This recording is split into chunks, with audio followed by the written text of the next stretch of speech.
face. Hoping at some point in the near future, we'll be able to join each other in person and see everyone in that way. But we're grateful for the opportunity to connect even via Zoom. So if you'll give us just maybe 2 moments, we'll get going. I've had some HAAB members let me know that they are running just a moment or 2 behind.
Well, good afternoon again to all of you. I want to be conscious of our time, though I've received indication that there are HAAB members joining us and those who may have to jump off early. I think we should go ahead and get our time started today and move this forward. Thank you for joining us today. Wow, meeting 17. I can't believe that's where we are here this March 15th. And we have some exciting topics to discuss today. And this project is just moving forward with your commitment to the community and to the values of this project. Next slide, please.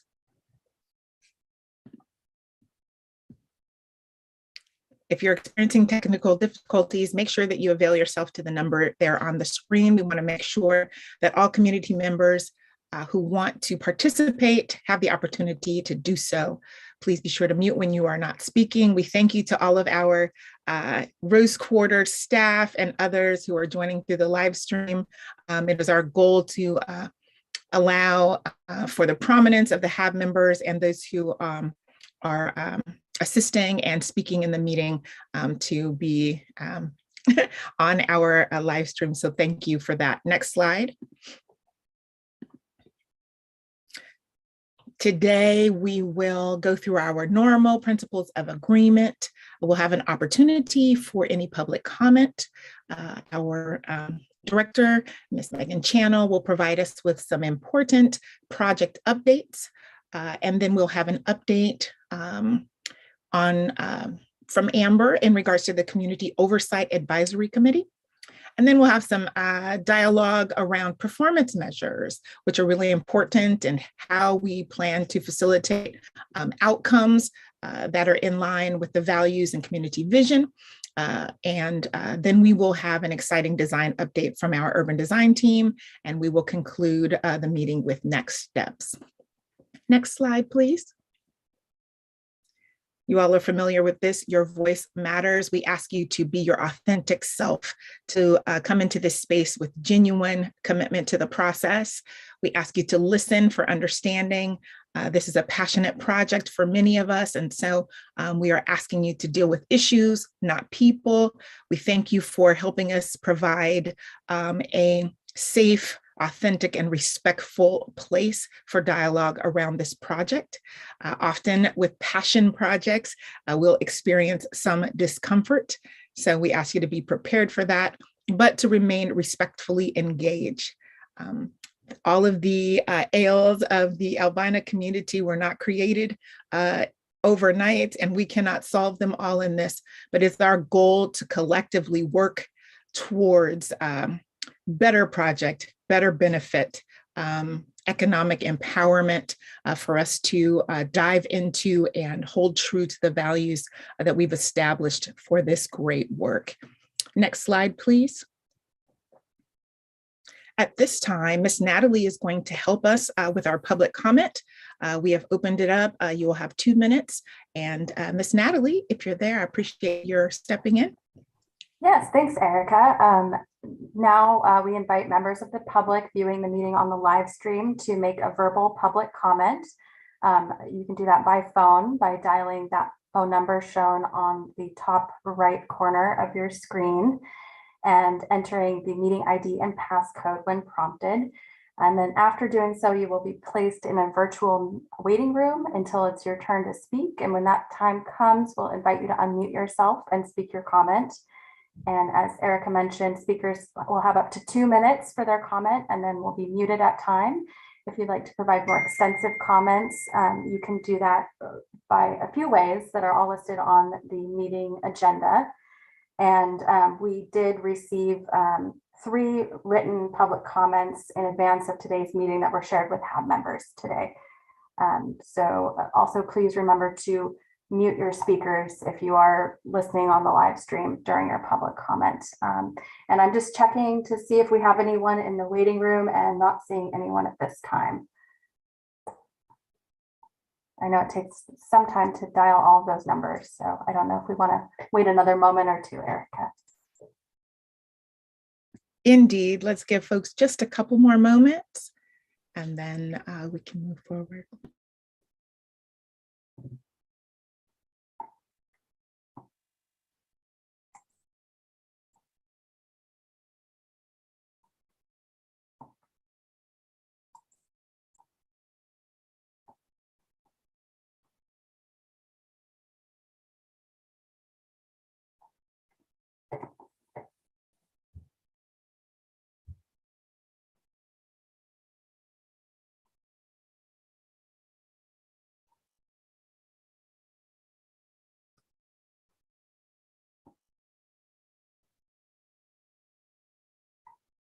And I'm still not seeing any public comments. Okay, well, thank you, Ms. Natalie. We can move forward. For those of you who may join us later, there are many opportunities and other ways for you to communicate with the project team. So please make sure that you are emailing and availing yourself to those opportunities to lend your voice to this process. With that, I want to welcome Ms. Megan Channel for our project updates. Thanks, Erica. And would you like me to go first for my project updates, or should I turn it over to Shane? I'm happy. That would be awesome. As I mentioned to the project team, I'm a little flustered dealing with some health issues with my father, but I appreciate y'all's flexibility today as I care for my elders. Yes. Shane, thank you for joining us. Shane is here from the ODOT office of Diversity, Equity, and Inclusion. And Shane, if you would share your update, I would gladly appreciate it. Thank you. Hey, how are you all doing? You can hear me and see me? All right, Shane Whittington from ODOT's Office of Social Equity. And I am a social equity program manager in the Office of Social Equity.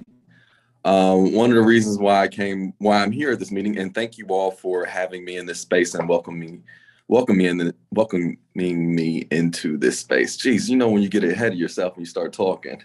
But with that being said, thank you all. Hope you all are having a great day.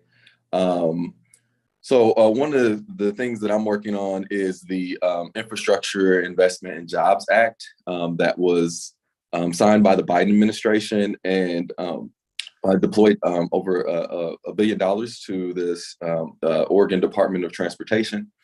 And we were doing a lot of surveying and engagement and outreach, reaching out to communities to see what our Oregonians' thoughts were about where funding should go, what that means, what it could look like. And one of the things is ODOT was really we are really trying to be as intentional as possible when we reach out to Black and Brown groups across the state, and what that means and what it could look like. One of the things is that as we did outreach, we realized that we were on a very short and a very tight timeline. And when we were doing the thought work that comes behind doing engagement, one of the things that we noticed is that we needed help. So we reached out to 2 consultants to help us with our engagement. And as we were moving through those engagements, what we ended up figuring out is that not everyone received enough time to be a part of our engagement process. And that's something that we want to apologize for. But as we continue to move forward, we want to make sure that we're intentional with our efforts, specifically around the engagement process. And we want to acknowledge the fact that we have had faults in the past. We have had faults recently, and with this project in particular. But as we move forward, we want to acknowledge that, and we want to continue to engage all members of the public as throughout this process. The Infrastructure and Investment Jobs Act, colloquially we call it the IIJA. There's a lot of information on it on our website. There was recently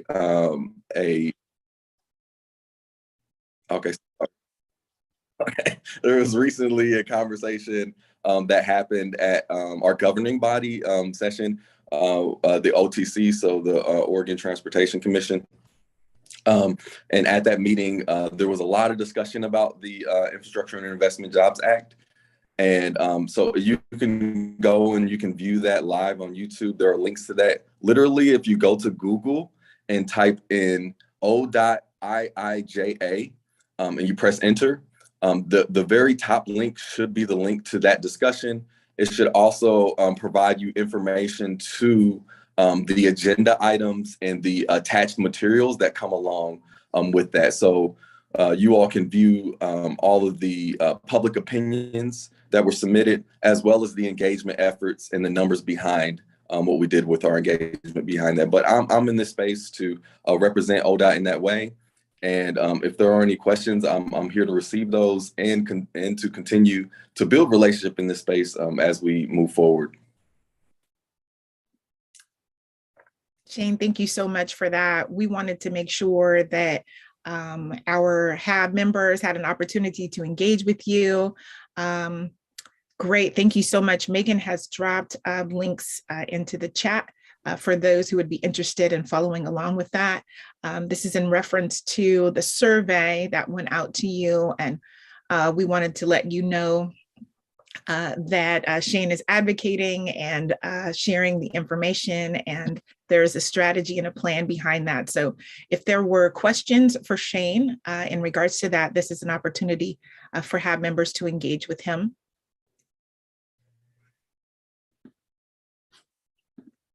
And there is the open house survey is still open. It's open until the 21st at 6 p.m.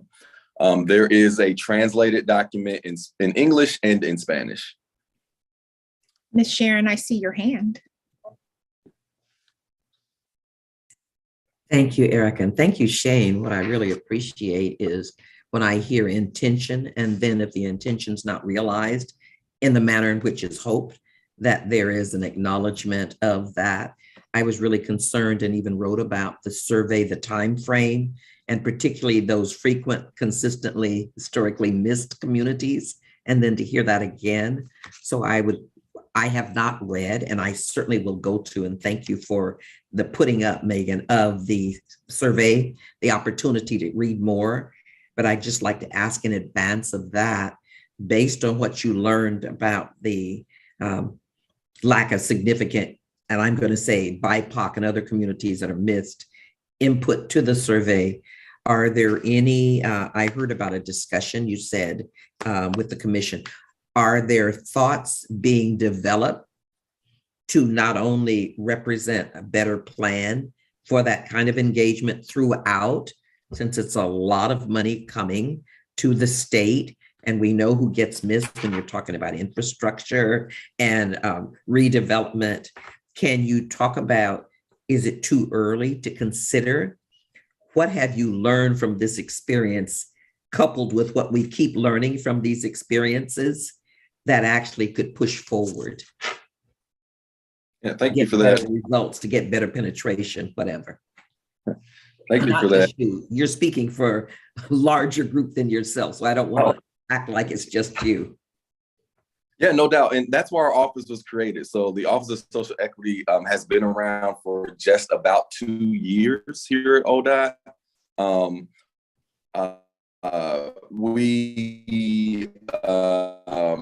Our previous assistant director, Conscious Perkins, did move on to another role, and we are currently in the search for another assistant director to fulfill that role. As we start to think about social equity and how it exists specifically with engagement around the state, that is something that we are really, really starting to work toward and starting to build around. One of those things is really acknowledging historically and currently marginalized communities and what impact we have on those communities, and what input that we get from those, that we gain from those communities, and feedback that we gain from those communities. One of the things that we have to acknowledge is not everybody uses technology. And the way that we are going about receiving the survey information is specifically through technology, right? So then how are we starting to think through and deploy ways in which we can gain feedback in as many ways as possible? That's just one instance of us and how we engage, consult, and involve. Inform, consult, and involve all of Oregonians, specifically those who are part of historically and currently marginalized groups. And underrepresented groups in a lot of ways. So with that being said, the OTC, or the Oregon Transportation Commission, is working on a plan now, and it will be released and revealed on the 30th of March, of how we will deploy the funding, how we will distribute and administer that funding, and what it will look like as far as ODOT's plan. And that the reason why we're going out and surveying, wanting to gain this information, is because we want to hear those voices, and those voices will have impact on how the decisions are made around that. So there's been a lot of learning about this, and a lot of the learning has been how ODOT really we engage with marginalized groups that exist across Oregon, whether that be people who are in more city-centric areas that have high traffic, or those people who are more rural. So it's really interesting as we start to grow and start to build more tools and start to build more infrastructure around how our engagement will be employed to those communities, in which we can start to gain feedback in real time, and start to reflect on what it means as we continue to build relationship, not necessarily in addressing what short-term needs, long-term decisions and impact that may happen. In addition to that, Ms. Sharon Gary, one of the things is the fact that your input directly impacted the fact that we continue to open up our survey element, and it is extended until the 21st of March at 6 p.m. So that survey in particular is extended because of a part of the ask that you had in a very direct way. And we wanted to make that adjustment and to show that ODOT can make adjustments in those moments as well.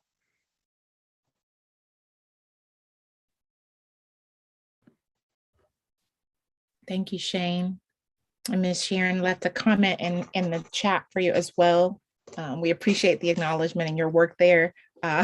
We know that you are coming into a system and a place that needs considerable input and insight. So thank you for your work there.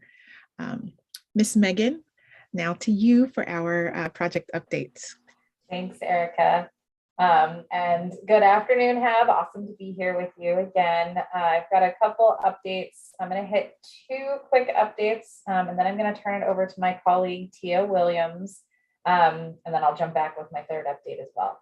But I know 2 things that we have been tracking as part of a group together is kind of the status of the intergovernmental agreement with the city of Portland, which again is the agreement that will re-engage the city on the project. So just this continues to be a kind of an active point of work between us and the city. We are making progress, getting closer, working with the city on that intergovernmental agreement, and ideally targeting again this spring, getting in front of city council. And once the IGA is taken to city council will then sort of review it, and should they choose to adopt the intergovernmental agreement, then that will be the moment that the city returns to engaging with us on the project. So I will continue to keep you posted on that progress, but progress is being made. I also really kind of coming off of the topic that Shane covered about the IIJA, the Infrastructure and Investment and Jobs Act. I know it was a couple months ago, that we had come to you and indicated, a potential for the HAAB to write a letter to the federal delegation in anticipation of federal funds coming our way, but also in anticipation of the Rose Quarter project submitting grant applications to get some of that competitive federal dollars as well. So we have taken your kind of recommendations and priorities that we've been hearing from you over the course of meetings and have crafted a draft letter that we'd like to start circulating with you.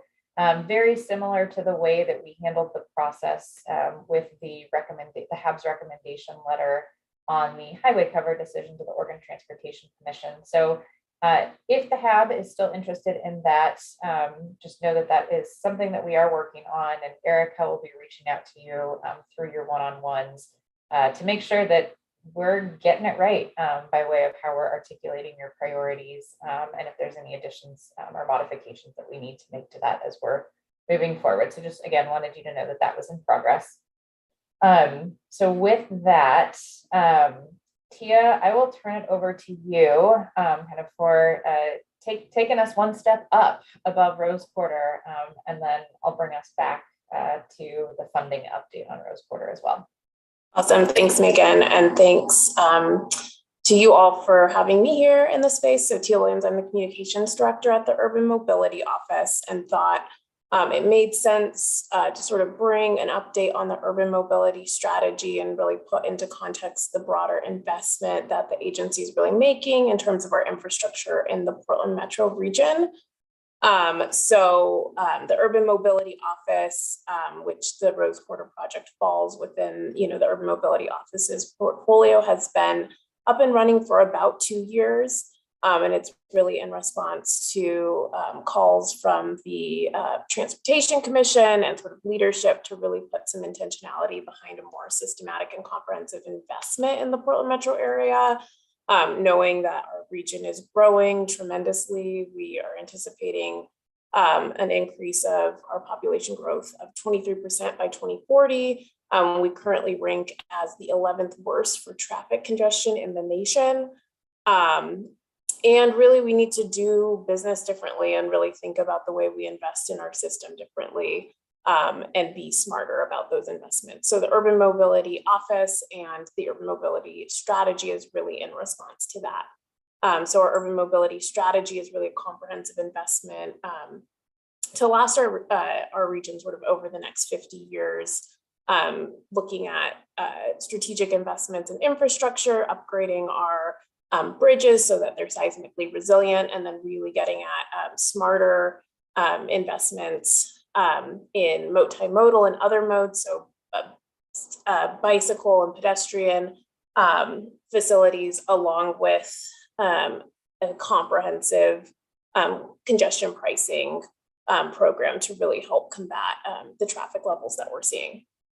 So the Rose Quarter is a core component of the urban mobility strategy. Again, this was shown as a priority from the legislature initially in House Bill 2017, but then again this past session with House Bill 3055, which really is allowing the agency the flexibility and to deliver these investments, and then also I think affirmed where the legislature stands that these are the priority projects for the region. So you can sort of see here what some of the other projects that fall within the urban mobility strategy are. So obviously the Rose Quarter Improvement Project is key. The two tolling projects that we have, so we have the broader regional mobility pricing project and the I-205 toll project.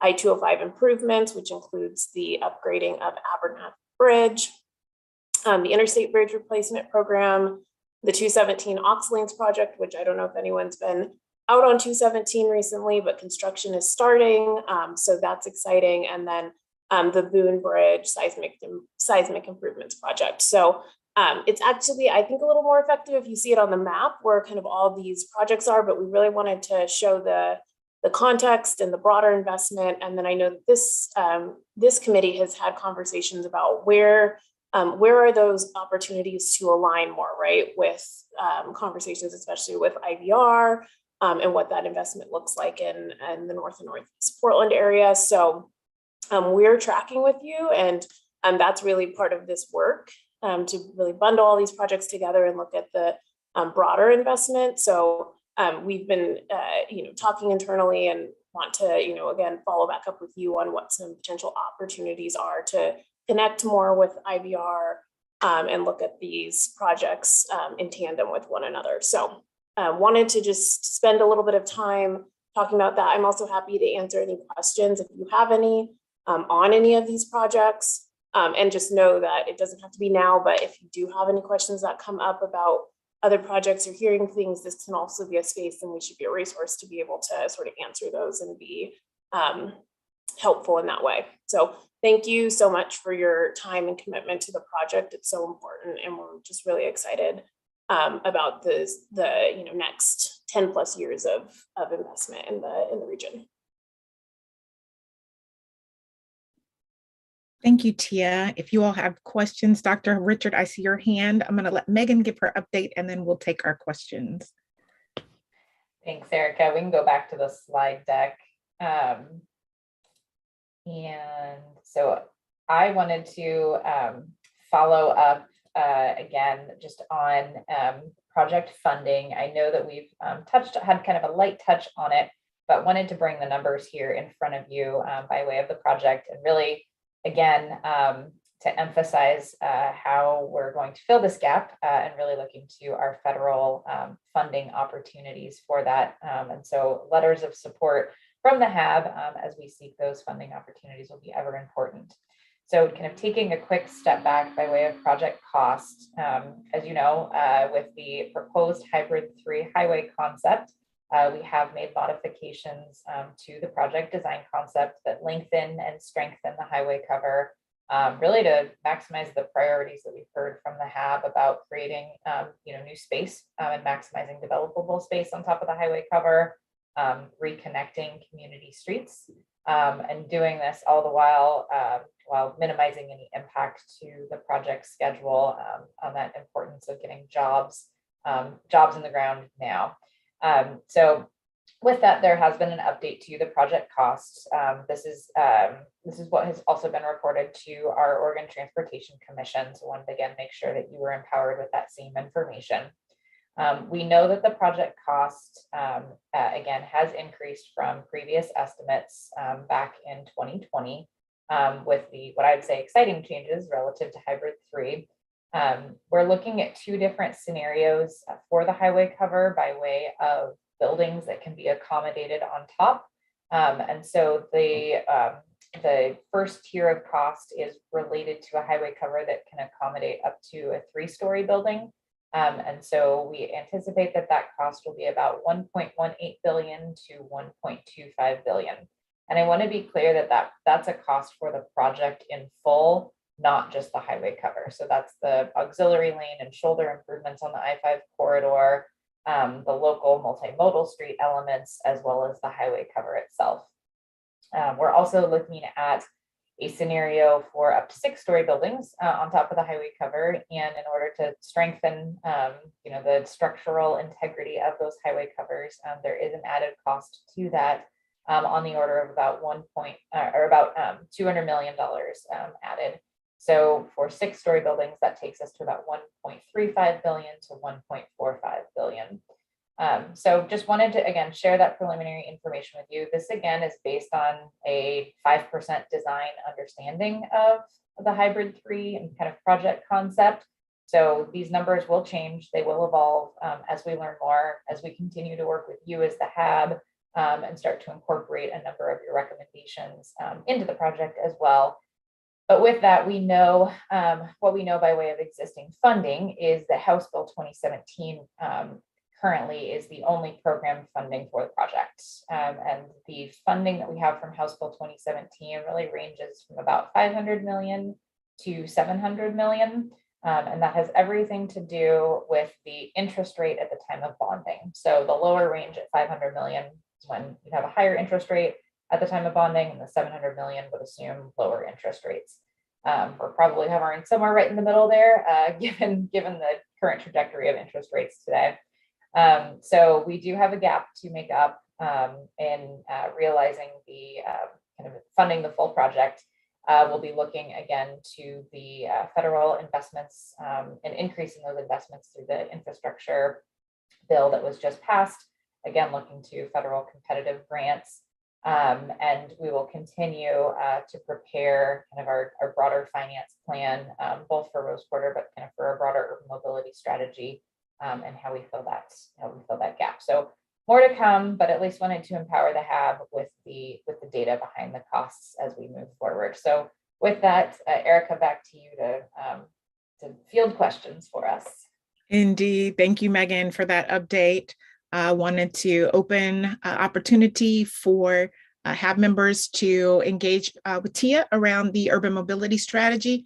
Dr. Richard, I saw your hand there, so we could start with you, and then Bryson, I see your hand. Thank you so much, my great friend. So back to Tia, just a question. How should I ask this? So when you talk about, or you made the statement regarding alignment with all of the different projects, the question is, what equity lens is being used to align diverse projects?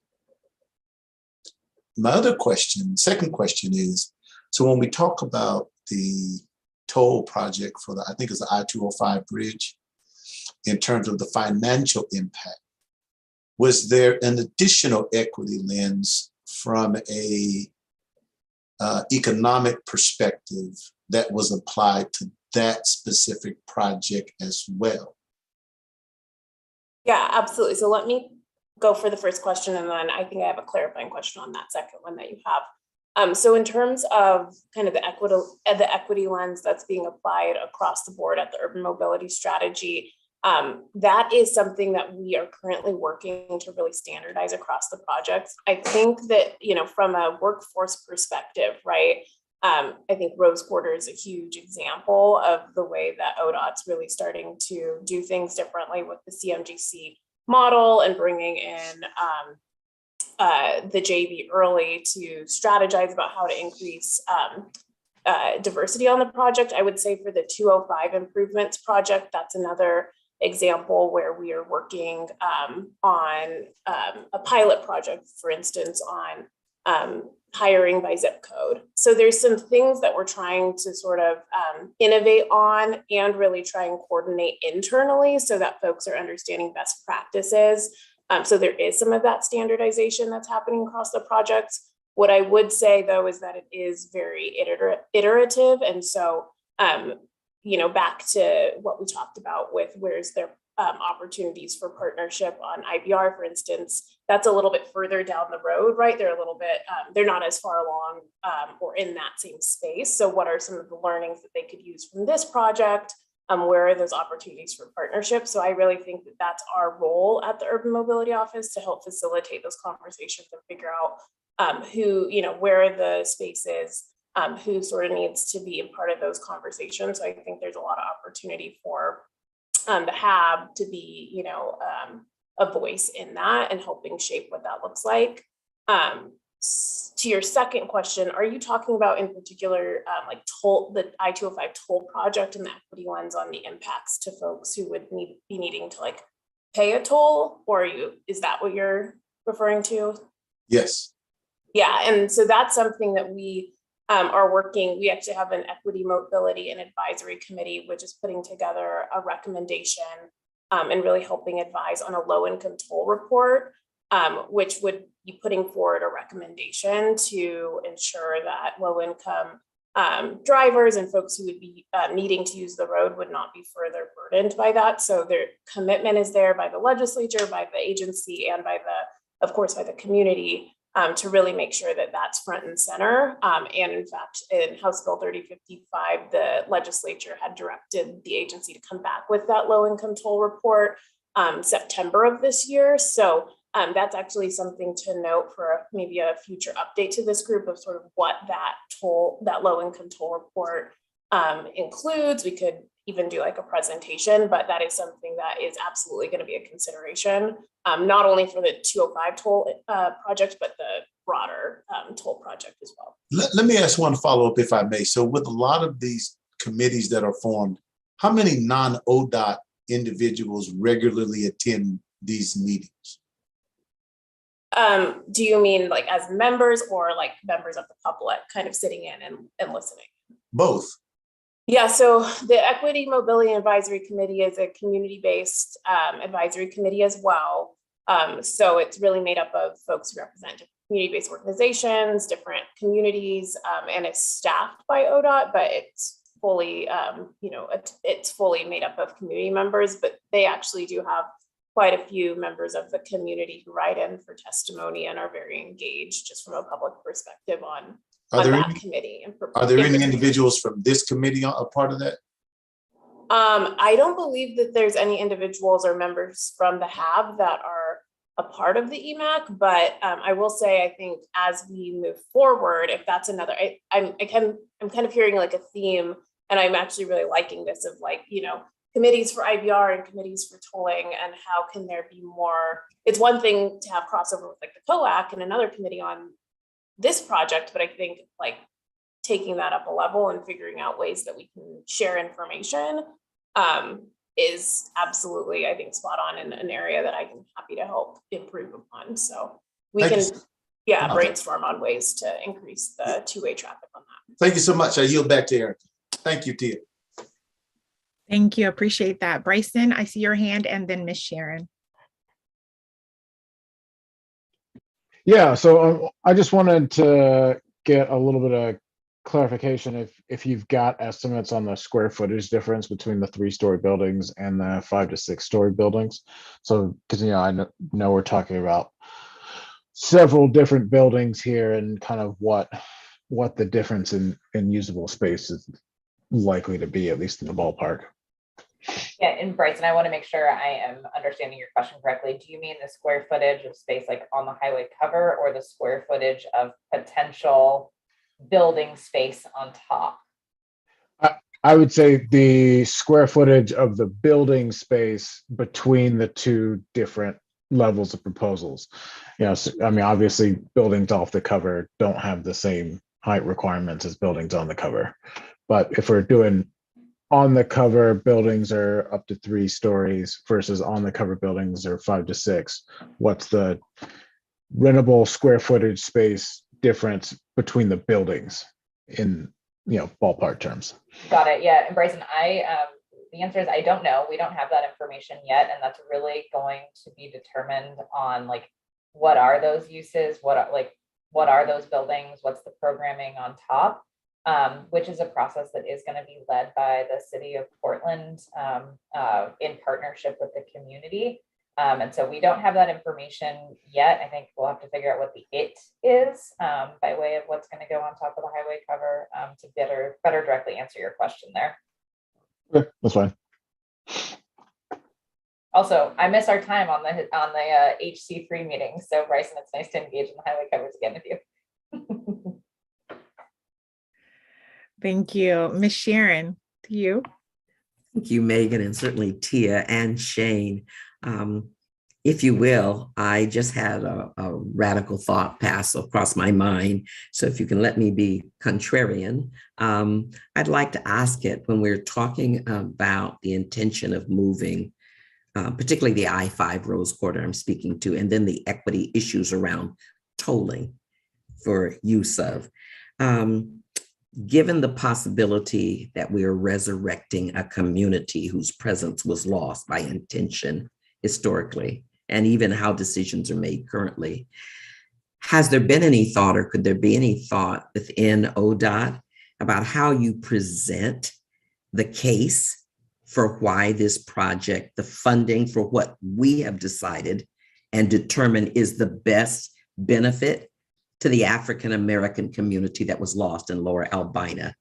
And what I'm asking is, when you talk about the potential for funding, including the new potential funding, in fact, that's coming to Oregon through the Build Better, the infrastructure, have you thought about that our desired outcome is actually recompense, resurrecting, reclaiming the economic vitality that African Americans lost through seizure and displacement and gentrification, so that your case is Oregon has never reconciled, been willing to start with that as the place of beginning to move, as opposed to kind of putting it in rhetoric, and that makes the case for reclaiming a community economic revitalization that is purposeful for those of us who lost homes, hundreds of Blacks, that was wealth, and that whatever it costs, that those costs are borne in ways that allow us to build back what we had: culture, community, economic opportunity, those things that people want to teach us now that we actually had. That's a different presentation, I guess, for me, and how you think about moving this forward. So I just wanted to offer it because my head kept thinking people don't want to talk about reparations or recompense, but when you take something, you pay for it. And at today's market value, I'd be interested in how that could at least be thought about and articulated. So I'm old enough to say I want to be a contrarian sometime. Thanks. No, I appreciate that, Sharon, and thank you. And I think, for us, for Rose Quarter Project, we're trying to really think about this as an investment in people. And when you invest in people, then you're also investing in place. What I think about too, of like, what can we do directly as part of this project by way of investing in people? And I think of our partners at Raymore Construction and how we're very intentional, not about, yes, the outcomes for the project, but also who's building the project, who are we investing in for this major project. And so I think with our diversity and subcontracting plan and really that intentionality around prioritizing small businesses, DB, disadvantaged business enterprise, BIPOC-owned businesses in that, and enhancing a diverse workforce, that's one direct way that this project can invest in people, to your point. And then I think to the broader point that I'm hearing as well, of like that story of the harm and the loss when I-5 was originally constructed is definitely one that we at ODOT have and need to continue to acknowledge. And I think as we move forward in that storytelling for why funding here matters, ODOT can tell that story, but it's going to be so powerful when it comes from the community as well. And so I think how we have that partnership in that communication to our federal delegation will be really important too. Megan, thank you for that. I just want to make sure that we're capturing and hearing, because what I'm hearing is a little bit different, and want to make sure that we're acknowledging, I think what Ms. Sharon is saying is that when we are telling the story, or when the project is telling the story, the power is from those who administered the harm to acknowledging it and saying it is about reconciling. So I think there's just a bit of a difference there. I think all of the values that the projects have established are groundbreaking, and the commitment to it is amazing. And we are standing with you in that. It is shifting a bit the ask that the narrative come from the organization. And that's what I'm hearing. Ms. Sharon, am I understanding you correctly? Yes, ma'am. Mr. Richard, I see you there. Well, this gets back to the very early meetings we had about what is restorative justice and how does restorative justice, how is it demonstrated from state institutions who continuously cause harm, right? And I'm so glad that my great colleague, Ms. Gary Smith has reintroduced that to us, because there has to be a restorative justice component to the narrative. I get it. We're gonna name stuff after previous landmarks. What I want to prevent is somebody taking a symbol and putting it in Dawson Park as a sign of memorialization and remembrance. I think the historical record should reflect the harm and the damage even before we can move forward. Thank you so much, because Ms. Sharon, I thought I was by myself in the early meetings, but I see I certainly have a friend in Jesus and a friend in you. I appreciate that. I yield back to Erica. Thank you, Dr. Richard. Mrs. Stell, I see your hand. Okay. Hello, everyone. Can you guys hear me? Yeah. Okay, cool. Thank you. I hope this is okay to say here. And I think what is being expressed is something that I've kind of held on to for a long time. I kind of feel like this ask with the funding and coming from ODOT, like, wants to stamp our brown faces, our Black faces on this ask for the money. But then I feel like we've been kind of sidelined from the actual like meat of the project, like the IGA discussions and those kinds of discussions. And that's personally how I felt since that meeting with the governor, actually for several months now, is that you're asking us to write letters in support, and you want to say it has community support and all of these things, but at the same time, we're not really getting to impact or be made aware of everything that's actually happening to see that you guys support us. Because if the city is deciding what goes on top of the freeway and those types of things, then how do we know they're not just going to do what they're currently doing to us? Because let's be real about that, the harm they're currently causing and the harm they caused in the past. I don't see those two things merging up. And what I would like to kind of know is, how do we reintroduce, I think, the HAAB to those discussions? Because how can they say they're doing this to restore and be restorative? They're not asking us. I mean, I'm sure they're asking other people in the community and things like that, but they want this from us. They want the HAAB support and the HAAB faces. So I hope that was okay to bring up now. Estelle, I really appreciate you bringing that up, in fact, so thank you.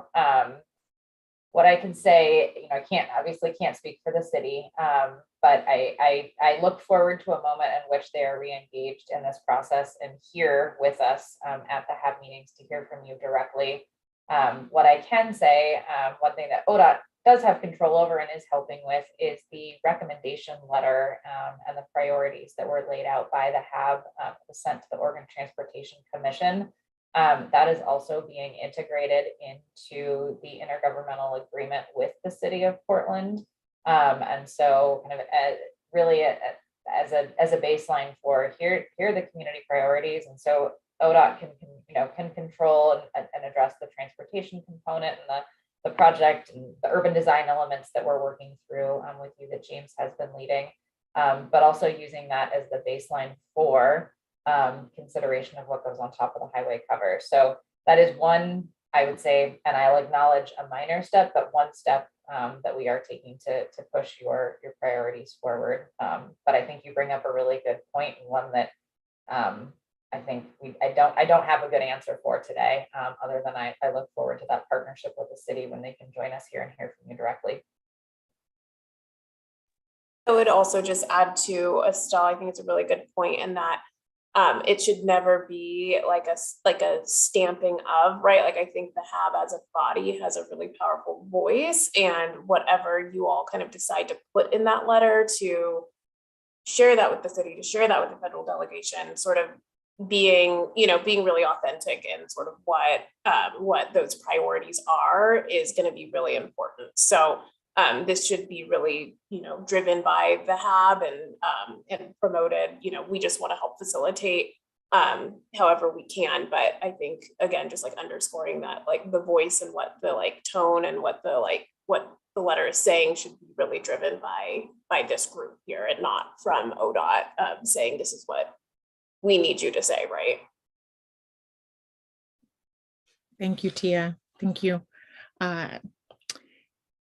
If there are no further questions at this particular moment, always know that you can communicate those comments, thoughts, accountability statements. You all can communicate those with me or to project members directly. I'll make sure that we connect and that your authentic and true testament is being shared. That is my commitment to this body and to this community, as I'm a daughter from this community as well. So Shane, Tia, Megan, thank you so much for your updates, your participation here. I'm going to move us forward in observance of your time and shift to Miss Monica, who is going to talk with us about a very important area. I know several HAAB members have expressed concern in regards to climate, et cetera, also in regards to performance measures. And so Miss Monica is going to lead us in a discussion there. So thank you, Miss Monica. Thanks, Erica, and good evening, HAAB members. So before I get started reviewing the climate and health performance measures this evening, I want to quickly acknowledge that we are working on the supplemental environmental assessment technical work, and that's still ongoing for the proposed hybrid 3 concept. Additionally, we will need all of our convening partners, like Megan has spoke to tonight, that is moving in a positive direction. So we'll need their input as well as we continue to make progress and set goals for our performance measures. So today we're going to discuss goal setting progress for the 2 quantitative measures for climate and health performance measures. And so we aren't setting goals for all 28 performance measures all at once. This is the first goal setting conversation of several discussions to come in the coming months. So on the next slide,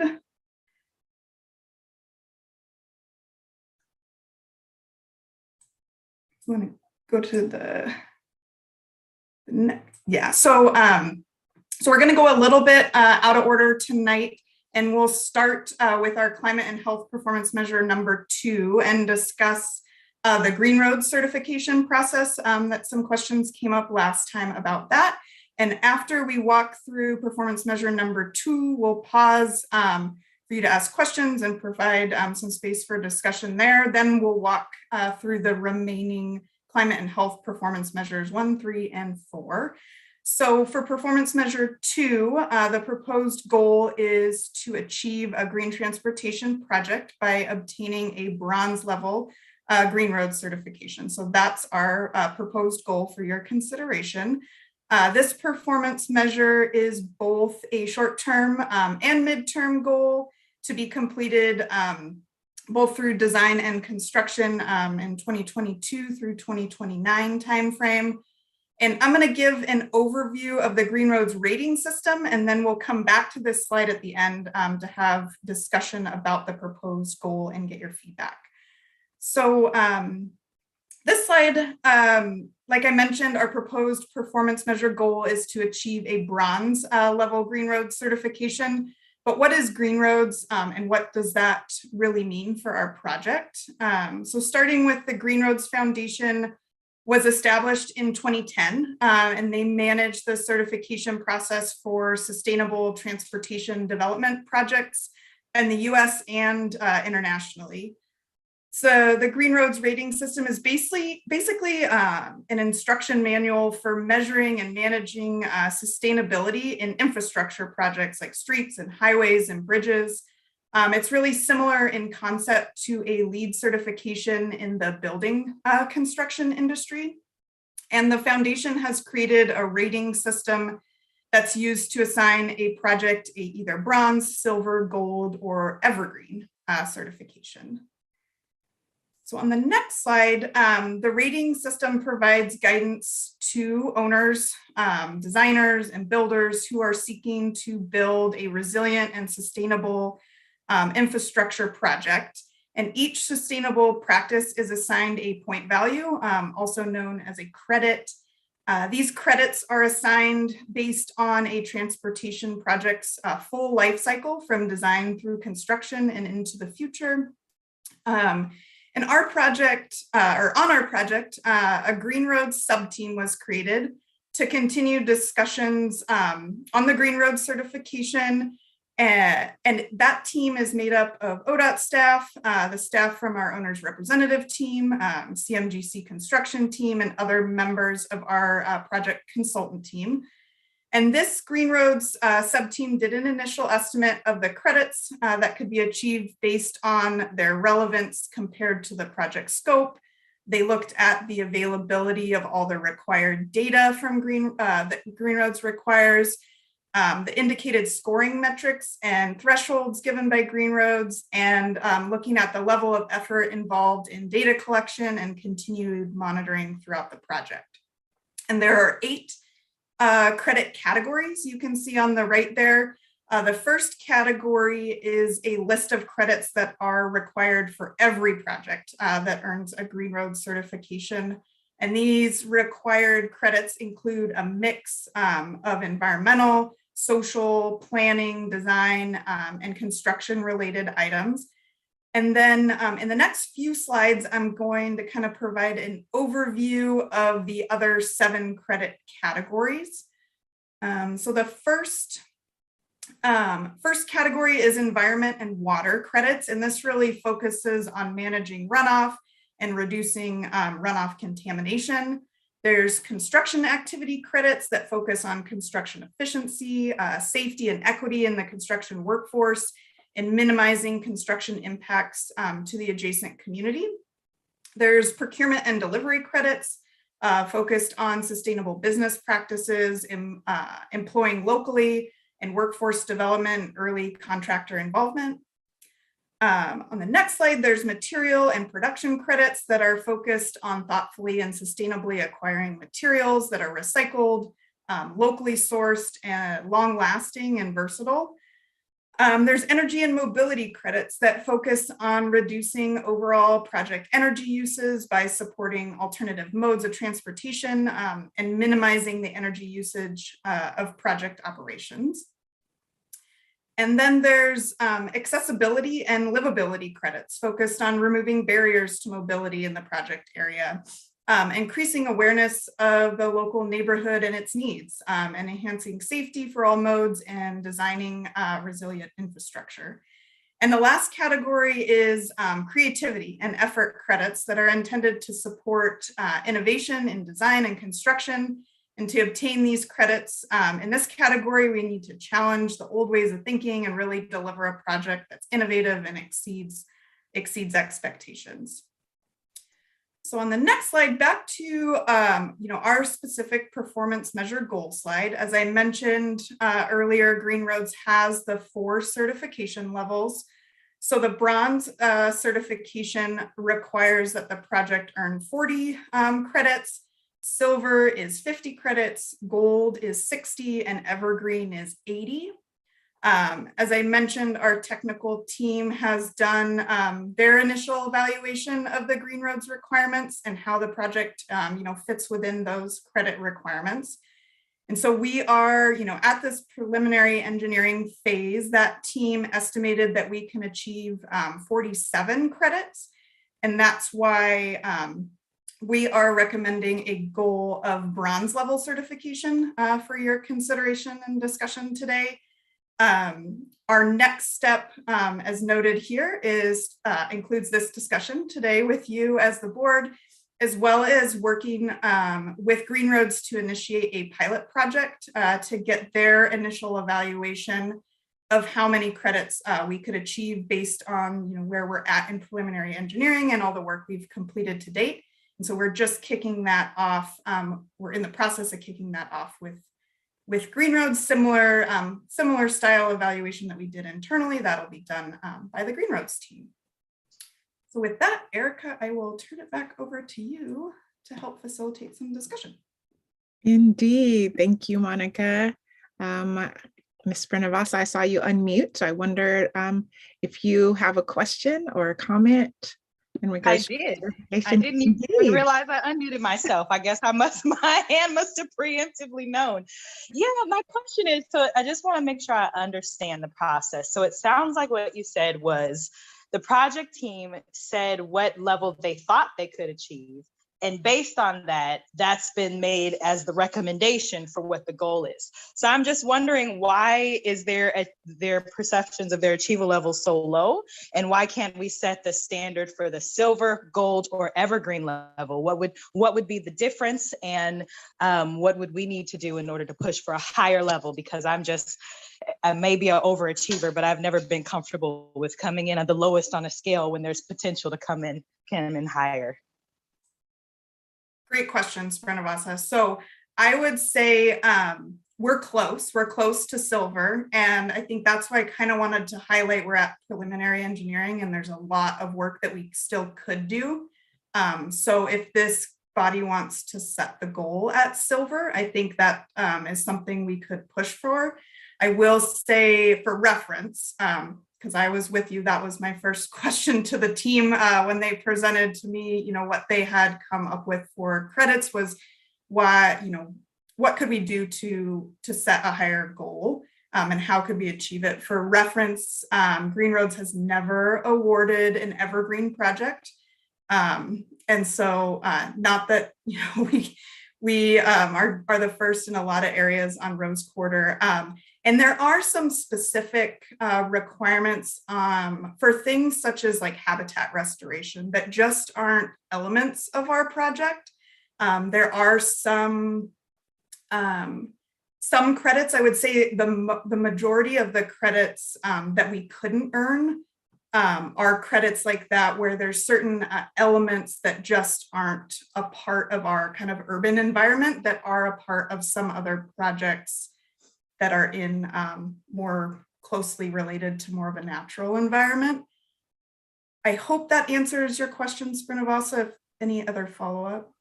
It does. I would like to see HAAB support us going for silver since we are so close. I would also like to be able to see if you could spell out or provide a list of those specific credits that you're saying are unattainable because of the environment or the landscape, so we can kind of see what are the ones that we shouldn't be looking at separately from the credits that we could. So that way, if we want to see if the difference between silver and gold are some changes and some processes that we can implement in the planning in the future, I'd at least like to know what those are. Absolutely. And our technical team, that sub-team put together a great presentation with all those details. So I'll be happy to pass that to Erica and she can share it out with the group. Are there other thoughts or questions for Monica in regards to the Green Roads point certification and the community's voice in regards to accepting or a recommendation for a points level?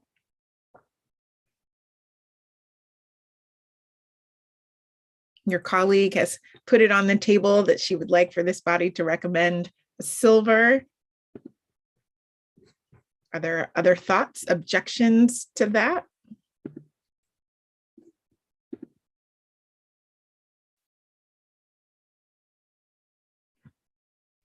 I definitely support going for silver. Thank you, Bryson.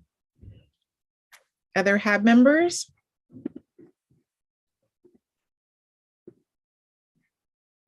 I see Ms. Sharon also said she loved the recommendation from Srinivasa.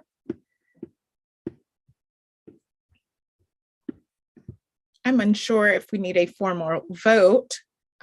Is your silence that we are in agreement? Are there any objections to this group as a body recommending the silver? It's a yes for Dr. Richard as well. And for Ms. Estelle. With that, and for Ms. Leslie Goodlow, and for Ms. Sharon. So with that, Ms. Monica, we have a recommendation from the HAAB to pursue a silver recommendation. Great. We will update that in our performance measures and continue. Like I said, we're just kicking off that pilot project with Green Roads, so we'll continue to provide information on how we're progressing there, and then happy to hear any feedback on that detailed presentation that Erica will send out.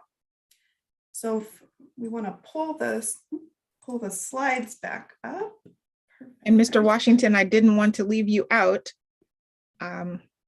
Wanted to make sure that I had your permission to move forward as well, if there was no objection.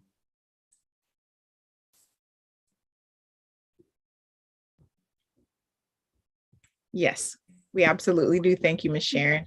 Just wanted to give him the opportunity. Keep it moving. Thank you. Okay, thank you so much. Back to you, Ms. Monica. Thanks, Erica. So like I said, I'm going to continue the next few slides with our remaining climate and health performance measures, and then open it up for discussion on our progress again on the remaining measures here. So performance measure 1. So goal setting for this performance measure will be determining the number of project elements that can reduce or avoid noise and air impacts. So an example of this kind of project element would be that proposed sound wall that's adjacent to Harriet Tubman Middle School, which we discussed at last month's meeting around the urban design elements for that. This is a short-term goal to be completed 2022 to 2025 timeframe during the design phase to really choose those elements. And we will continue to engage with partners such as yourself as the board and Portland Public Schools on this important performance measure. I do want to note that the air quality and noise technical reports are being finalized as a part of the supplemental environmental assessment, and these play an important role in helping us understand a realistic goal range to present for your consideration.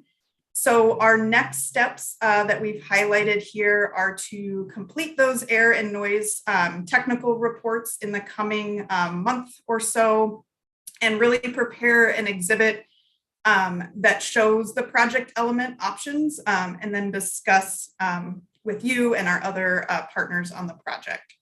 So we will be seeking for your input on the appropriate number of these project elements at a future meeting, but I'm happy to take any questions today on our progress and plan next steps there. This performance measure, the next one, performance measure number 3, is qualitative. So we won't be setting a numerical target here. However, we would like to hear from you on your ideas for how this project can improve and support physical health within the project area. We can start that discussion around active transportation, but if are other areas where the project can directly improve health in the neighborhood, we certainly want to discuss those as well. And then also please take note, along with other environmental assessment technical reports, we are working on finalizing the updated traffic and active transportation reports that kind of play into this performance measure as well. And then the last one I wanted to discuss today. So this is also a qualitative measure. So there's no numerical target set here, but we wanted to update you that we have prepared that coordinated schedule with the urban mobility strategy. As Tia mentioned earlier, Rose Quarter is one part of the broader urban mobility strategy. And leadership from all the urban mobility strategy projects maintain a coordinated schedule for all those improvement projects in the Portland metro area that Tia and Megan were talking about earlier. And so that's the last of my slides. So I'll turn it back to you, Erica, for some more discussion. Again, thank you, Monica. Any questions from HAAB members, comments, thoughts?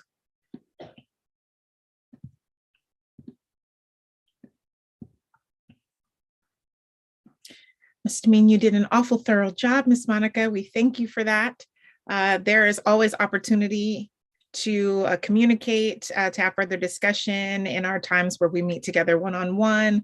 I'm happy to communicate to the project team for us to have things to bring back to the broader body. So as you are connected to the information and you have further thoughts or questions or concerns, please make sure that you communicate those with me, and we'll make sure that we address those questions at a later date. Miss Monica, if you would, in regards to Srinivasa's request, that information, if you forward it to me, I'll make sure that HAAB members have access to that. Thanks again. With that, we are moving into our urban design update. Excuse me. And I'll be looking to my colleagues, James McGrath, Mr. Bill Hart, and Marianne to help us facilitate this conversation. So thank you for joining us, and I will turn it over to you, James. Thank you for having us. We're excited to be here and continue this work with you. We are going to start sharing the Miro board, if we might. And as we do so and transition to that, I'll just share some updates of what we've been up to since last time we met. Important updates. The first is we have a monthly series of technical coordination meetings. And this month, we explained to other stakeholders like the Federal Highways Administration representatives for the project, as well as other components of ODOT, all of the work that we've been up to with you all. And we heard two key things from that. One is FHWA, the federal partner, was really interested in the work that we're doing around urban design treatments that we'll dive into again with you tonight. And we've shared some information so that they can start some internal process and make sure that the way is cleared for us to do these things. Because ultimately what we're trying to do is the technical work to make sure that there are no surprises, to make sure that the things we're talking about with you are achievable. And that we can integrate these things into the project. Another outcome from that meeting was a conversation with those who will maintain the project and recognizing their perspective and their advice. So we are going to convene a conversation, a more detailed conversation with the ODOT maintenance team to talk again about these things that we are proposing with you and making sure that we're bringing them along so that there are no surprises. The other thing that we were able to do was talk to the builders. There were a couple of comments in our meeting with you last month about, man, it'd be great to see and feel some of these patterns, some of these concrete samples. What can we do in there? What's possible? So we met with the builders and talked to them again about the same set of things we talked about. How can we make more interesting columns? How can we make a more interesting bridge deck edge, better walls, all of those sorts of things. And I would summarize their feedback to us as the things that you are proposing are awesome and excellent, and we look forward to building them. There was nothing out of the realm of the possible for us. There were some conversations about the effectiveness of using color in concrete, but they had some creative ideas to share. So there again, trying to work with the builder so that there's no surprises and that the things that we talk about with you are sincere and we're capable of doing it. So those are some updates. We also had a design collaboration forum last week, and I would open the floor to any of those HAAB members who were there if you want to share anything about that. We are going to reprise a lot of that information with this group tonight at their recommendation. I will share that there was conversation. I unfortunately missed that meeting, but there was conversation about where do we go from here? How do we engage more voices? And Miss Erica and I, the team, really want to talk about that tonight as we get into the details, talking about how do we engage others and how do we solicit your help in doing so. But before we move on into this particular mural board and tonight's agenda, are there any reflections that folks who attended the Design Collaboration Forum wanted to share?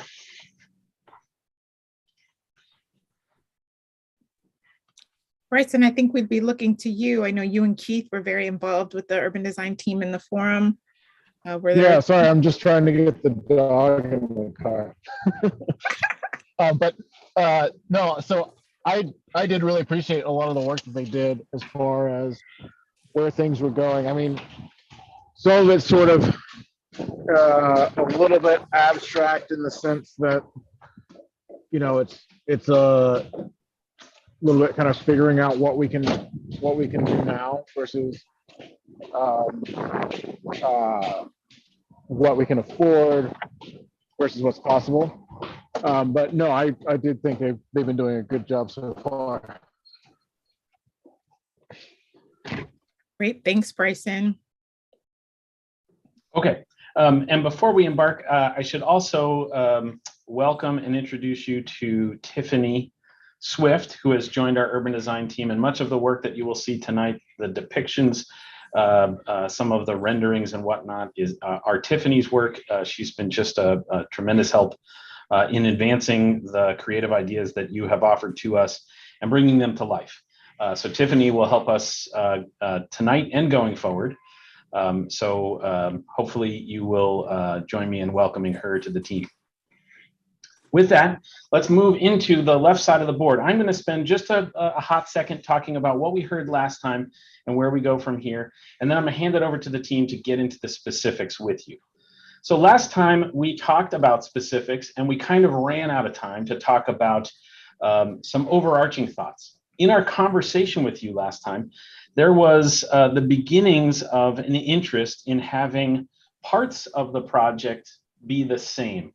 And we started to call that elements of continuity, and having areas of the project that were clearly different and elements of the project that were about recognizing and telling the story of our history, your history, this community's history. There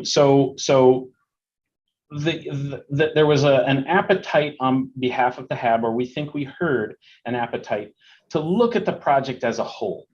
And I think one of the things that the urban design team has been trying to do with you, and I just want to restate this or put this very clearly in front of you tonight, is we have been trying to make some choices about where we focus our investment of your limited time, but also where we focus investments in the project.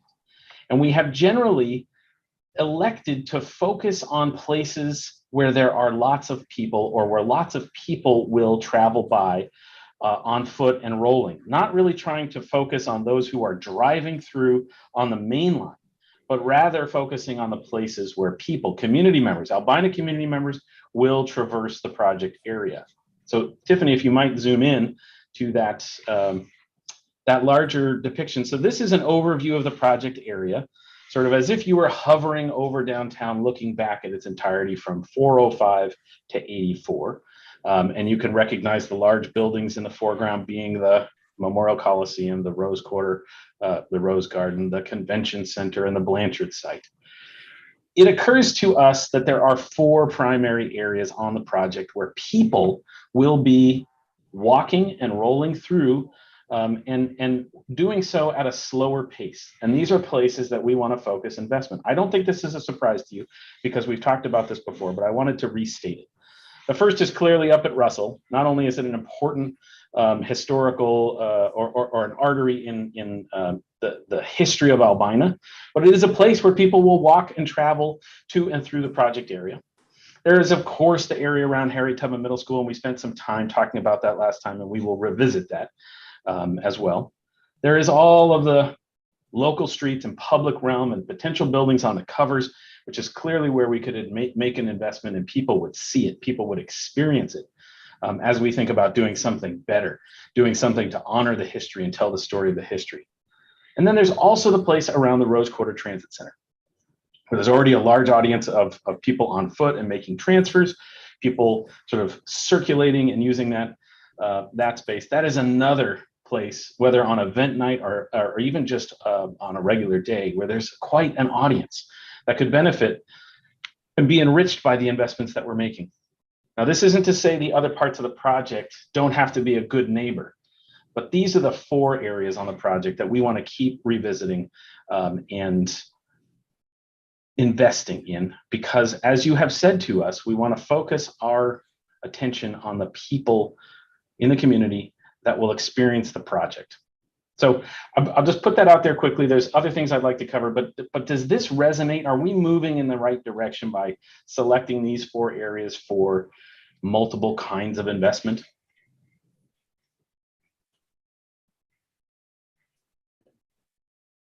Thoughts, comments, questions?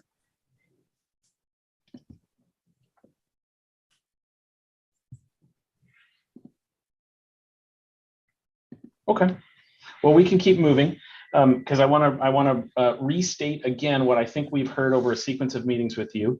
If you could go, yeah, Tiffany, go down into the elements of continuity. Up to the left, just to your left. Okay, so we've been talking about a number of things. Last time we came and we talked about crash barriers and medallions on the columns, and we will do so again. I will turn it over to the team to talk about some new ideas, some things where we want to put proposals before you.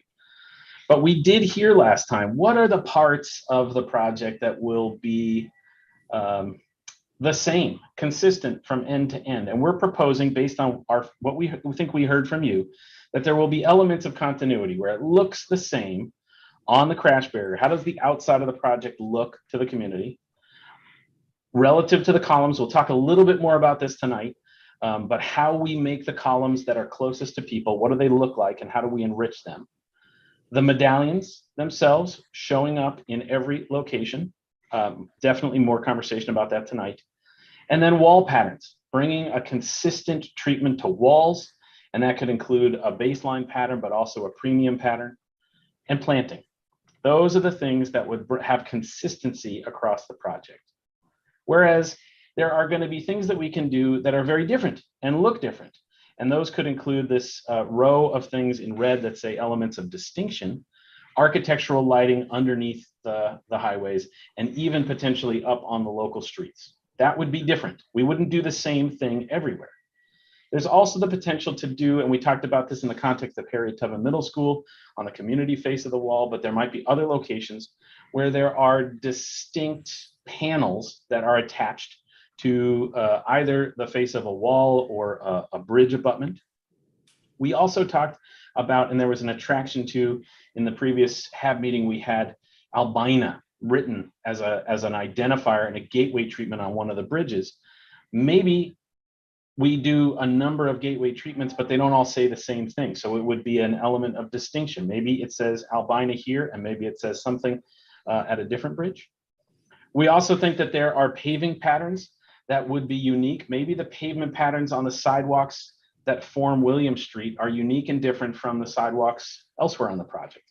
That's something that could be different and signify something that was differentiated, as well as the streetscapes and all of the extra things that are very close, the amenities that we put into the public realm, the benches, the light standards, all of those things that go into, they're small, but they are the things that are closest to people.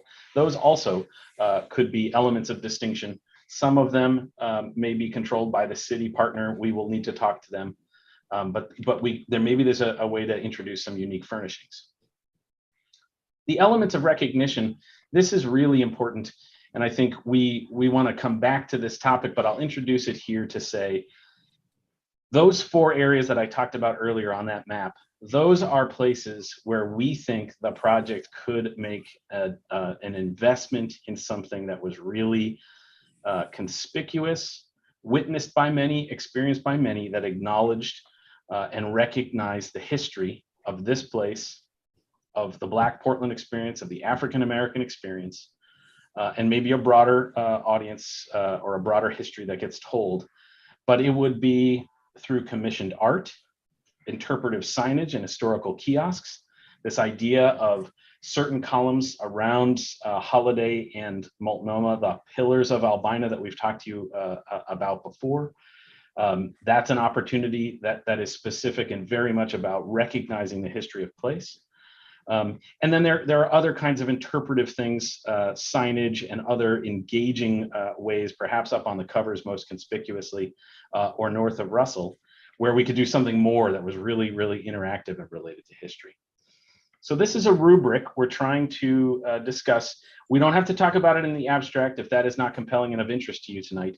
We wanted to introduce it as an idea because we are thinking, and we heard from you, some things should be common and should be continuous across the project. There should be some special places. And this is sort of our initial thinking on that. So Tiffany, if you could zoom back out, I'd welcome questions. The team is here to answer questions about this. Or if you prefer, we can just dive into specifics, and Bill and Marianne and Tiffany will take you through some specifics. But I wanted to pause because sometimes it helps to what we say in urban design is jump scale from the very, very specific, talk about a medallion, to jumping back out to the whole project area. Are we moving in the right direction? I think is ultimately the question that I want to precipitate in this early piece. And James, let me add one thing, or make a comment. I think as the urban design team looked at this, we came down to these three levels of engagement. Some are distance, like the crash barriers, are a little bit further away from. But then we drop down into things where, in terms of you get down to recognition, where we're really trying to get into possibly looking at things such as some things we don't know about yet, but exhibits, some things related to facts, some things related to the history of Albina or the future of Albina, about how we want to talk about this. So we've tried to invest those dollars in place where people are going to stop and look and listen and see and visit. Things that are far away, imagine sight lines. Folks that are far away will see things and they'll begin to understand the image and the branding we're trying to do. But as you get closer, you may be on a bicycle or you may be walking in a transportation mode where you'll see things and you'll experience things. But then we want to drop down even further where you're actually going to say, maybe I'm going to stop and I'm going to read something. I'm going to have some history here. I'm going to learn something I didn't know before. Who was the first,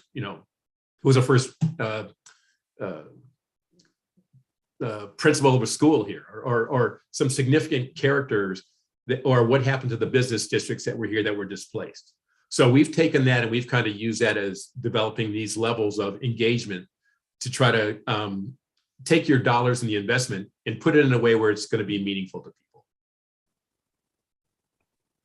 So I'm seeing some feedback in the chat. I think maybe Erica, you were headed there too. So I see from Srinivasa the idea of elements of continuity, maybe moving in the right direction. And then from Sharon Gary Smith, yes, the 4 selected spaces of concentration are intended to focus, engage, and support the interaction and proximity among residents who are moving in and about the community through the project area. So I appreciate you like this idea of investment, and we see your message about the artists who have contributed on Williams Avenue and Alberta Avenue. Absolutely, I just got an invitation for an Albina discovery walk, which will be kind of exciting.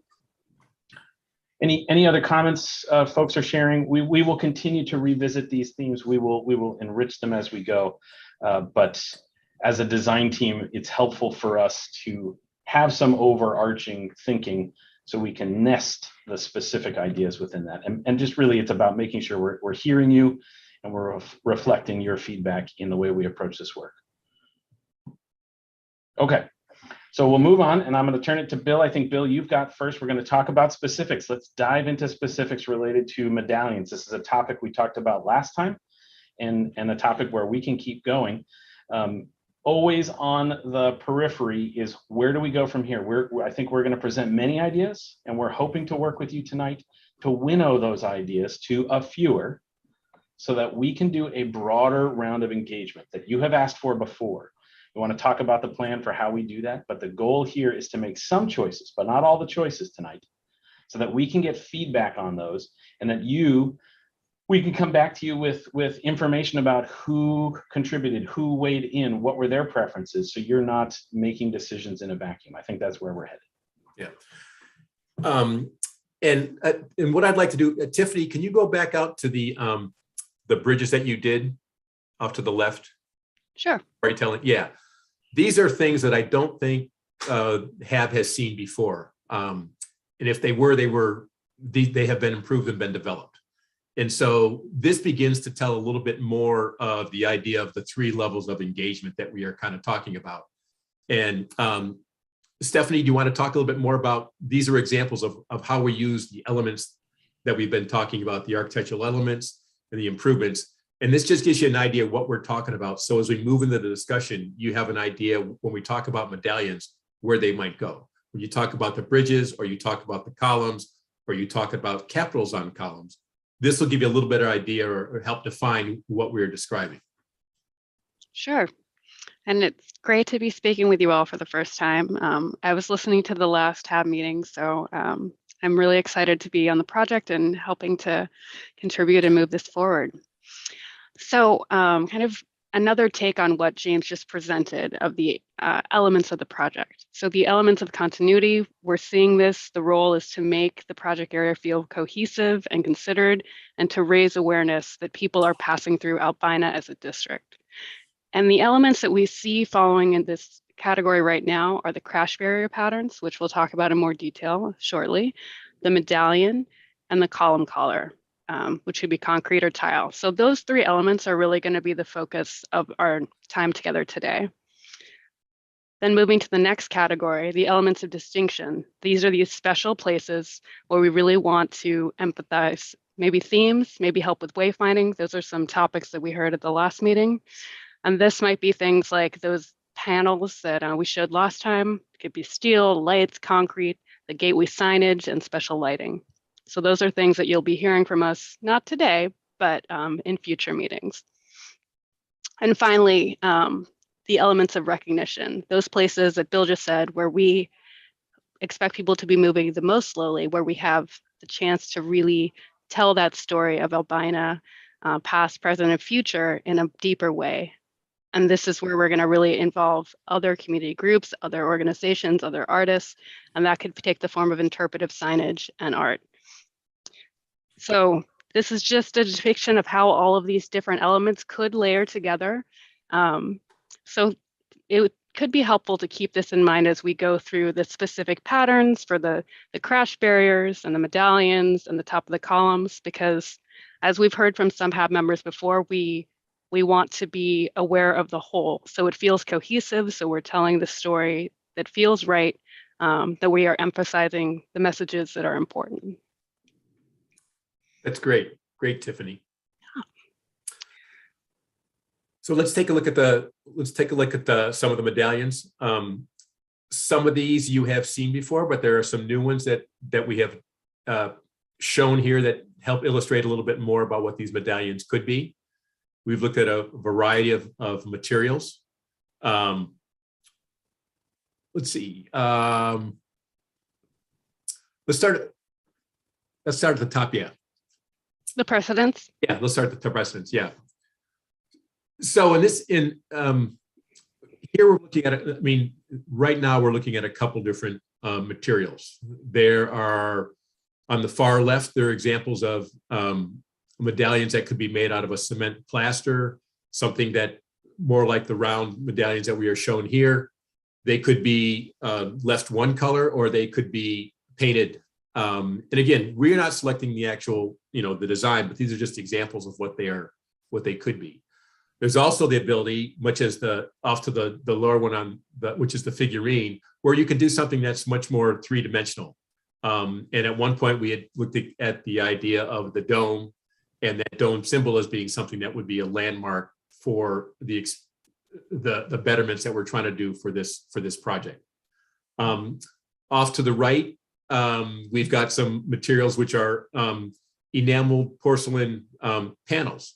You can have an artist work on something, use this techniques. The colors are basically protected with this particular style. such that the colors don't tend to fade. This is a different technique that could be used, and the medallions could be shaped in any different form, but it's a different approach and a different style for what these look like. And you could add some more color as well as depict different parts of a scene or an image involved. Would you like to go a little lower? There you go. These are, again, as Tiffany mentioned, these are some of the patterns we looked about. We kind of try to define these as some of these as cultural patterns, as you see in the upper row.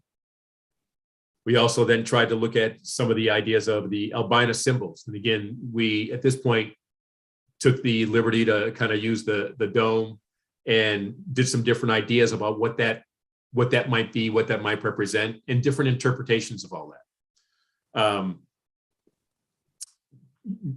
Tiffany, maybe you might zoom in a little closer. I don't know if people can see it, but again, we're looking for you for some ideas about, are any of these things have meaning to you or feel like they're appropriate for the work that we're about to do in this project? It might be helpful, Tiffany, to zoom in even more and just sort of slowly pan. Sure. And maybe you can get 2 or 4 on the screen. If you just scoot up a little, we can see the bottom row at the same time. So last time we heard a desire from you to explore these more, excited by the idea of having these medallions, especially color, in the infrastructure, which can be pretty boring and drab. And there wasn't a clear stated preference for what. There was an acknowledgement and appreciation of the rebranding exercise that had occurred, and maybe that the onion dome from the hilltop site would be a compelling image.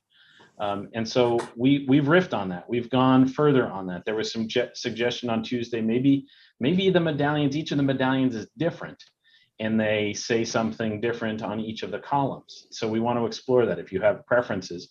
Our goal is, we have a lot tonight. Our goal is to cross some out that are not preferable, not exciting to you, and get to a subset that we can share with the broader community for their feedback as well. I think the other thing that we're conscious of is that we're giving you a lot of information to look at between the sign, the crash barriers, the capitals, the medallions, potentially murals and exhibits. Part of what our process is to, in working with you, get a feel for where do you want the flash to go? We don't have to have everything everywhere. So there are some examples where you might want to have a medallion with more color, but then you might want to be much more subdued at other aspects related to the columns or related to column capitals. So again, this is just an example of the medallions, and as we drop down into the columns, and you'll see a little bit more about just what other opportunities that we have to put some art into this project. I'll just add, we would also welcome suggestions on other symbols that would be appropriate. These 2 on the right came out of last week's design collaboration meeting. The Sankofa bird was felt to be a meaningful symbol that could be really appropriate for this project. The idea of looking to the past and the future and the present. And when we were talking about albino specific symbols, there was interest in something to represent the vibrant history of jazz from albino. But we would love if there were others, or if we're not on the right track, please let us know. Right.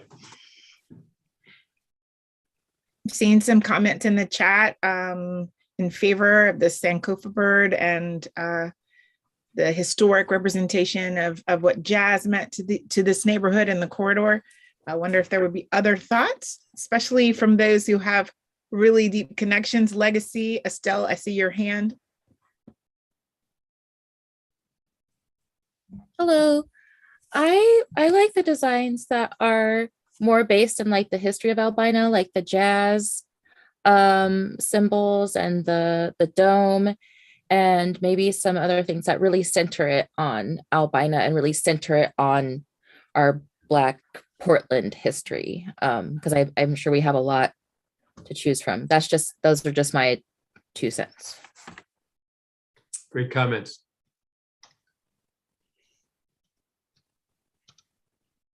Are there other thoughts? Dr. Richard, Miss Sharon, Miss Leslie. I know you all have traversed this neighborhood for many, many, many, many years. And so thinking about what kind of investments resonate with you. Is it specific to Albina or more specific to just the African American or African diaspora with some of those other cultural patterns? And again, as James mentioned, we're focusing in because we have heard on more than one occasion that we should extend the opportunity to maybe the broader community and have you all help us to connect with your networks to say, say if we had, 6 designs, what resonates with you as a community that we could involve generations to help give input into this decision. So any other thoughts? Bryson, I know you were a part of the conversation. Are there cultural versus kind of more Albina specific, maybe could be a direction we could go? One of those was my suggestion, and I really like how it's turned out. I do echo Estelle's comment a little bit in that I like it being a little bit more locally focused if possible. Okay.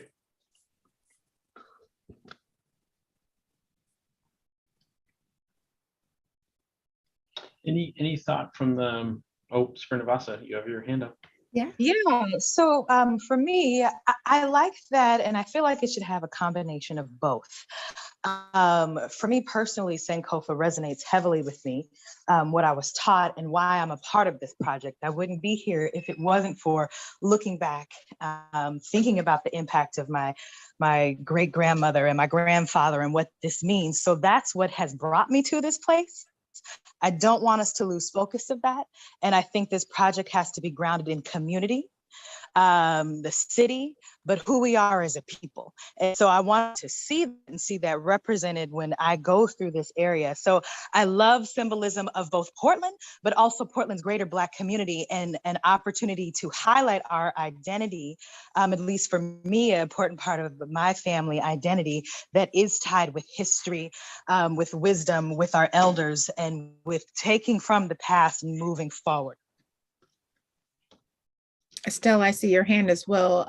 Just to Miss Sharon Gary also wanted to say the significance of the cultural representation is really important. Inspiration, looking back, moving forward, and capturing that as an intention of part of the work, but is in favor of the local jazz and other examples as well. So, Mrs. Estelle. Yeah, I was wondering if, I don't know how we'd incorporate this in a symbol, but something to do with like the beauty shops that were around in the area. My great aunt owned a beauty shop in the area, and I know that there were several others, and that was definitely a part of the early community in Albina. So I'm not sure how quite we could symbolize that, but so maybe something entrepreneurial. Maybe something. Something like that. I was trying to think of a symbol, but I couldn't think of one. Maybe there's something for commerce. Maybe there's something we could develop that is almost like a crest that represents various areas of commerce, knowing that this area was rich with that, that you had Black-owned cleaners and restaurants and businesses and hair salons and really I think that would be a great, maybe if we could incorporate those together. I think that's a great question, Estelle. One of the things that we've been doing is researching more and more about the leaders and businesses. That's been a little bit of trying to figure out the pillars of the community and understanding things like, is there a symbol for industry and business? Is there a symbol for economic development? It may not happen to me, it may not happen at the medallion scale. This may be something as we drop down into the other levels to the recognition. That might show up in a situation where it's easier to convey the things you talked about, Estelle, at another level instead of maybe just the medallion. So part of it is looking at the medallion, looking at the capitals, and then looking at the recognition to see if we can incorporate various bits of information at various levels. Yep. So this is good feedback. I think Yeah. we can take what we're hearing tonight and form a subset, maybe create some new options and get those out for some broader engagement. I'm looking at the clock and we always run out of time, and I lament it because there's lots of good things to cover.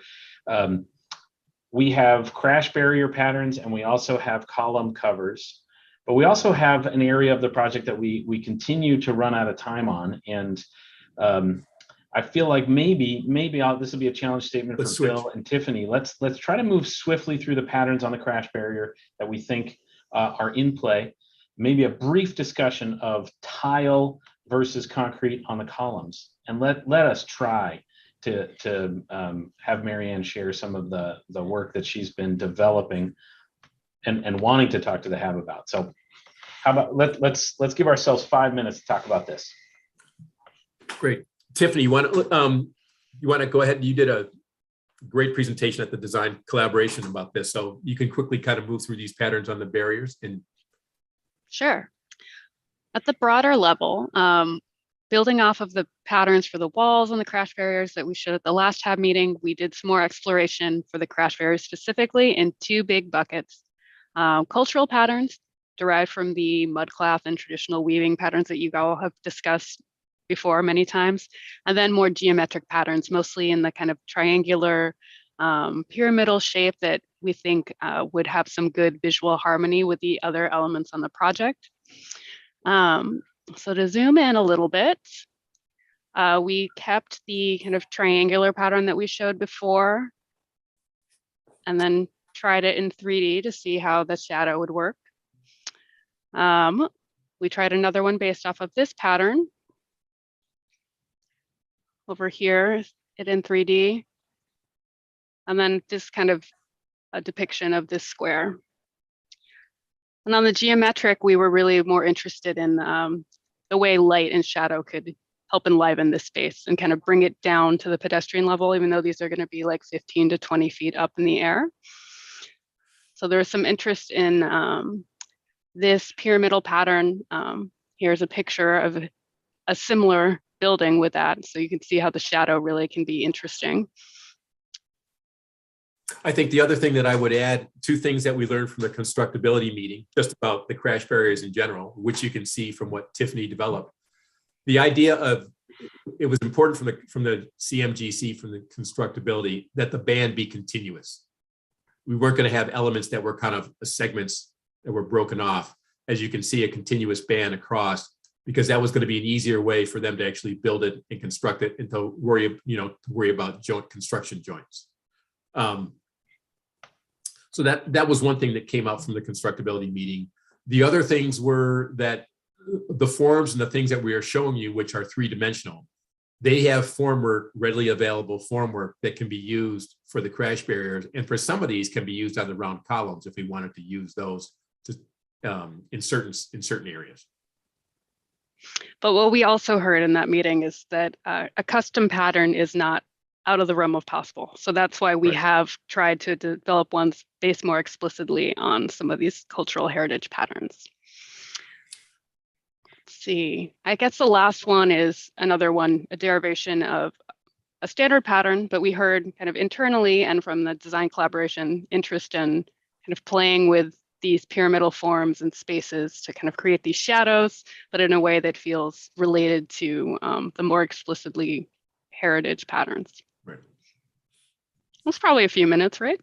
Yeah, it was. It is so hard. Yeah, and we know that we're asking you for challenging things. What's your visual preference? What's your we're not asking you to make these decisions alone. So we are intending on taking a subset of these explorations out to the community, so you benefit from the broader engagement that we might do.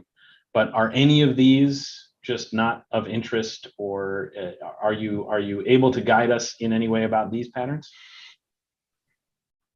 Is it maybe more specifically the choice between maybe the culturally represented patterns and the geometric patterns?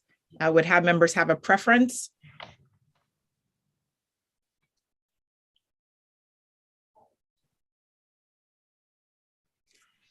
Does your silence mean no preference? I see several comments in the chat. I would definitely probably prefer the culturally based patterns to the more geometric patterns. Appreciate that, Bryson. I also see Srinivasa and Dr. Richard have commented in the chat. Okay, so good dialogue, and maybe not a perfectly clear choice, but maybe this is where a broader engagement could give you information you don't have now about maybe how the community feels, the broader community feels about these patterns. Okay. Okay. Yep. Miss Erica is definitely going to turn us off at 6 o'clock, and so we have 8 minutes, and I think we cannot tackle the work of Marianne, and I apologize in public for that because it keeps happening. Next time you will go first. It seems like with our intervening and waning minutes, we have an idea around the columns. In addition to the medallion, we have some ideas about how to enrich the columns that could either be done in plain concrete, or we could bring some color to it. And maybe that is a conversation and a choice that we could make tonight. So Tiffany, if you just lead us through the choices, maybe we can get some dialogue around the column color. Sure. So what we're talking about is this area right below the big bent cap, which holds up the bridges. So it will be added in addition to the column at the very top at the joint. And the idea of this is to add a little level of refinement and to, again, make this feel more human scale, that it's not just this massive piece of infrastructure, there's pieces of interest at the top that kind of bring it down. So basically, we're looking at a variety of patterns that are cast directly into the concrete when it's built, or we could build a tile collar later. Pattern to be determined, color to be determined. Tile could have color. We learned from the CMGC that color at the top of the concrete collar for the column is not really going to be feasible. So these would all be the same concrete color. So we explored patterns in 3 categories: kind of simple vertical patterns, geometric patterns, and cultural patterns. So vertical patterns, very simple, is a flute that's vertical. So anything that is shaded is what sticks out a couple inches from the column. You could do something, this is actually, it's vertical, but it's also cultural, where different kind of things would be sticking out. Another exploration of those geometric patterns we talked about. And then some other cultural patterns that we've seen before, but not in this particular meeting. Or we could just leave this space for tile, and we could figure that out, the design parameters of that at a later time. Yeah, so preferences? Yeah, no, that's really great. I think the concrete answers the HAAB's desire expressed previously for permanence and refinement. And there are beautiful things that we can do, and we have some choices along that same rubric of cultural or geometric, the goal being simple refinement. But they can't contribute to colorfulness. And I think that there's the potential that we have a colorful medallion on each column. So does it make sense to then also have a colorful tile array? Maybe you can give us some feedback about that. And I realize how arcane this can sound, but you are our first group that we get to work with around these aesthetic issues. So we really do appreciate any thoughts that you have. Srinivasa likes pattern 4.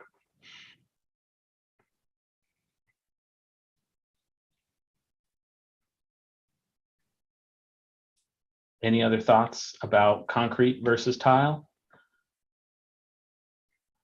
Tile would not be costly to maintain. It's a pretty durable product. It works well in exterior environments, in very rough environments.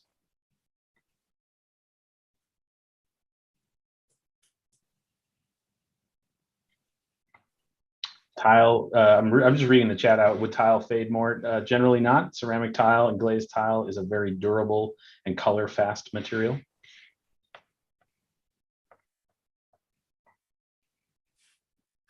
So maybe this is, again, a question that we can send out to the broader community. colorful tile collars that could all be the same, or maybe because they're handmade and they're made after the big infrastructure, maybe they're each different. And that's an opportunity for further engagement and enrichment. I'm seeing more chat, the mixed media of tile with a cultural pattern. Maybe this is something where we can get some reinforcement. I was just going to add that if you go down to the tile photos, some of those are from the Interstate Max line, and they've been in for many, many years and have held up wonderfully. In a very high touch environment. Mm-hmm. Yeah. Okay. We've shared what we heard last time. We're building on that. We're going to keep going, and I think we'll make some choices about the subset of alternatives to send out for broader engagement. And we're going to continue to come back to you with issues like this and topics like this. So if there are ways that we can approach our work that would help you, please do let us know. Thank you. Marianne, we look forward to seeing the work you've done and diving in there, and how important it is to have beautified landscapes and representing what we're all trying to influence in this infrastructure project. So I want you to feel honored in that way. We look forward to hearing from you. For those who have the capacity to join us for the Urban Design Forums, it is a little less formal. There's an opportunity for a lot of back and forth dialogue and influence. And we tackle not only urban design, but some other areas as well. So please feel free to join us as your schedule allows. Miss Natalie, if you would share the slides once again. We are throwing a lot of information at you. This is an overarching of our next steps. But as you know, project leadership is working to solidify and develop the intergovernmental agreements.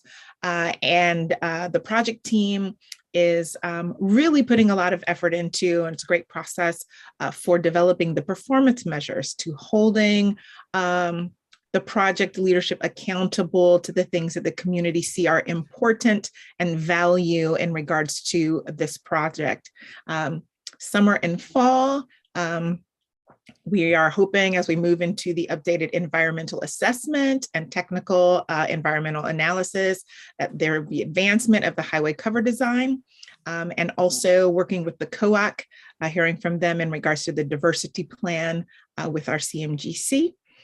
And moving into the end of the year and early 2023, early work packages will begin to be finalized. And so you all have an opportunity with your work with the urban design team to influence there. I want to reiterate what James and his colleagues are sharing. We really are not only looking to you for your input, but hoping that you will help to leverage your networks so that there is broader community engagement, that we are meeting your request for intergenerational community investment and a voice on this project, as this will outlast many of us, that this will be an opportunity for generations to see and to acknowledge and hear of the history of this wonderful neighborhood. James, Bill, Marianne, and Tiffany, thank you so much for your work there, your continued listening and being willing to hear and move forward with what the community says and values and thinks.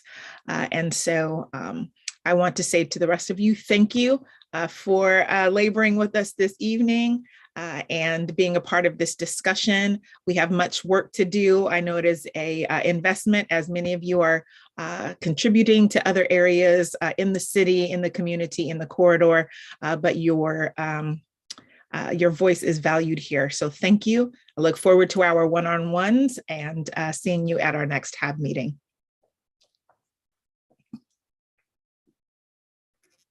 Good night, everyone.